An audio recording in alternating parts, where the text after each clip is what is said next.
Hi guys. இந்தியாவில் இருக்கும் போதெல்லாம் பெருசாக அந்த அளவுக்கு ஈவினிங் ஆனால் ஸ்நாக்ஸ் சாப்பிட தோணாது. ஆனால் கனடா வந்ததுக்கப்புறம் இங்கே கிளைமேட்டுக்கு ஈவினிங் ஆனாலே சூடாக ஏதாவது ஸ்நாக்ஸ் சாப்பிட்ணுன்னு தோணுது. சரி, நம்ம ஊரில் மாதிரி கடையில் வடை பஜ்ஜி எல்லாம் வாங்கி சாப்பிட்லான்னு பார்த்தா அதெல்லாம் இங்கே எதுவுமே கிடைக்காது. நமக்கு சாப்பிட்ணுன்னு தோன்ற ஐட்டம் எந்த கடையிலையும் இங்கே இருக்காது. அப்படி ஏதாவது கடையில் அந்த ஐட்டம் கிடைச்சாலுமே நம்ம போய் அதை நடந்து வாங்கிட்டு வரதுக்குள்ளே நமக்கு பசியே அடங்கிடும். இந்தியன் ஸ்நாக்ஸ்லாம் ஏதாவது சாப்பிட்ணும் போல் இருந்துச்சுன்னா நம்ம வீட்டிலே செஞ்சு சாப்பிட்றது தான் பெஸ்ட்டு.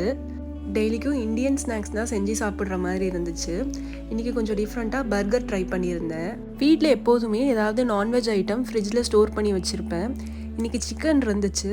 சிக்கன் பர்கர் ட்ரை பண்ணலான்னு சொல்லிட்டு பண்ணியிருந்தேன். ஆத்தென்டிக் பர்கர் பண்ணுற அளவுக்கு வீட்டில் எந்த திங்ஸுமே இல்லை. இருக்கிற திங்ஸை மட்டும் வச்சு ட்ரை பண்ணியிருந்தேன். ஈவினிங் இப்படி டெய்லிக்கும் ஸ்நாக்ஸ் செஞ்சு சாப்பிட்றோம். மனசுக்குள்ளே ஒரு பயம் வந்துக்கிட்டே இருக்கும், வெயிட் போட்டுருவேன்னு. அப்புறம் யோசிச்சு பார்ப்பேன், நம்ம நடக்கிற நடக்கே அதெல்லாம் டேலி ஆகிடும்னு. Thank you guys. வீடியோ பிடிச்சிருந்தா லைக் அண்ட் ஷேர் பண்ணுங்கள்.